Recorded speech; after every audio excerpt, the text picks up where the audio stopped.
సభకు నమస్కారం.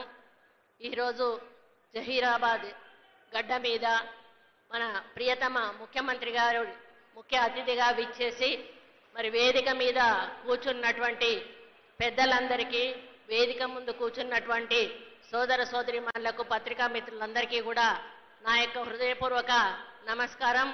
ఇది జహీరాబాద్ చరిత్రలో నిలిచిపోయే రోజు.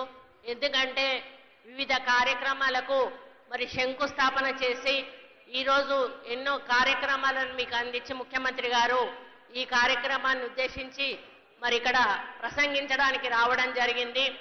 మరి వారు రోడ్లు అయితేనేమి, పంచాయతీరాజ్ అయితేనేమి, వాటర్ అయితేనేమి, రకరకాల డిపార్ట్మెంట్స్కు సంబంధించినటువంటి మరి శంకుస్థాపనలు చేయడమే కాకుండా మహిళలకు ఈరోజు పెట్రోల్ పంపును వారికి అంకితం చేస్తూ కూడా రిబ్బన్ కట్ చేయడం జరిగింది. ఒక మహిళగా నేను చాలా గర్వపడతా ఉన్నాను.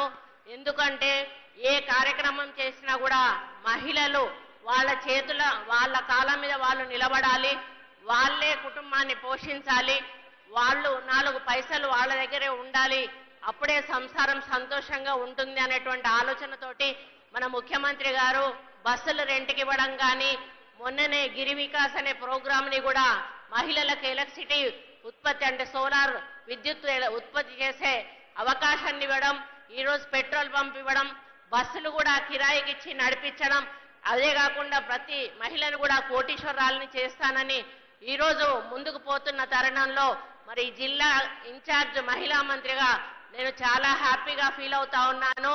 ముఖ్యంగా ఈ జిల్లాలో హేమీలు ఉన్నారు.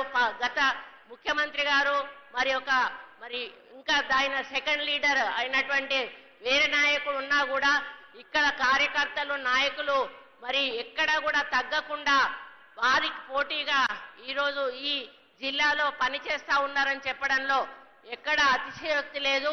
మీరు ఇదే ఉత్సాహంతో ముందుకెళ్ళాలి. ముఖ్యమంత్రి గారు మన వెంట ఉంటారు. తప్పకుండా రాబోయే స్థానిక సంస్థల ఎన్నికలను లక్ష్యంగా పెట్టుకొని మనందరం కూడా పని చేయాలి.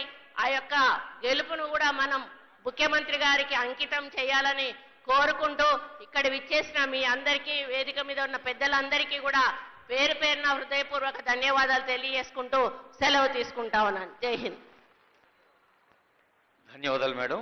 మన జిల్లా మంత్రివర్యులు వైద్య ఆరోగ్య శాఖ మంత్రులు గౌరవనీయులు దామోదర్ రాజనరసింహ గారి సందేశం.